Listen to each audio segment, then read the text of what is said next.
Siguro. Ayan, nag-isbird.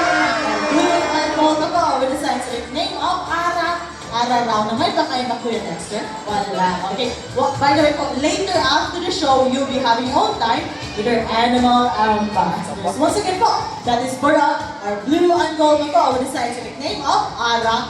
Ara raw na meaning genius. Now, Barak here has an intelligence like a 4-year-old child. So, magkasing-talino po sila ng 4 na taong gulang na bata. Now, like most other parrots, they have a zygodactyl beak.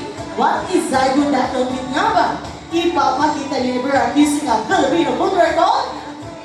Ayun, talbang kada. Nagoy, sakay and show us. Ayan, that is the zygodactyl in action.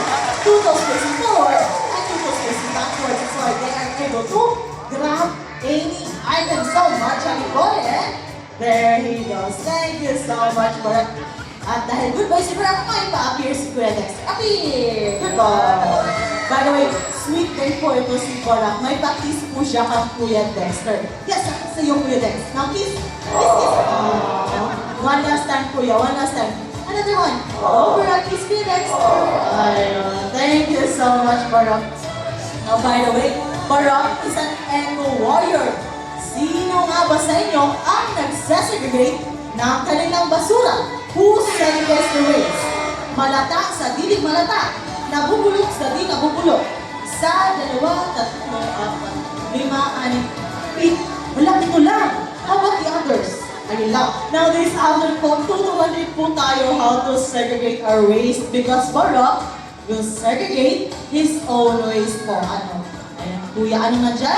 That's none. Biodegradable. And lastly, biodegradable. Once again po, Barak will segregate his own waste. Now, Barak, kindly check, boy. Check muna. Yan, gumagana. One last time, Barak, go. Yan. May isa ka, Barak, paki-check, Barak. Ayun, ayaw na niya i-check. Oh, Barak, paki-check, Barak. One last time. Yan, gumagana. Yan, gumagana. Okay, one last time. Pag gumagana, ayun, gumagana. Thank you so much, Barak. Kuya, dali na. Now, at the count of 3, lapag mo na basura. 1, 2, 3, and go! Anong kinuha ni Barak? A piece of plastic. Saan ilalagay plastic? Yung non-biodegradable. Okay, another one. Another piece of plastic. Saan ilalagay? Ayun, non-biodegradable. Okay, may dalawa ka ba? Dahon. Saan ilalagay yung dahon? And there he goes, biodegradable. Okay, one last basura. Dahon.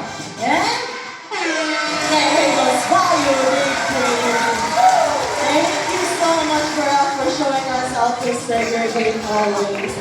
By the way, blue and gold macaws are the 4th largest macaws in the entire world. First, the blue, Ayas.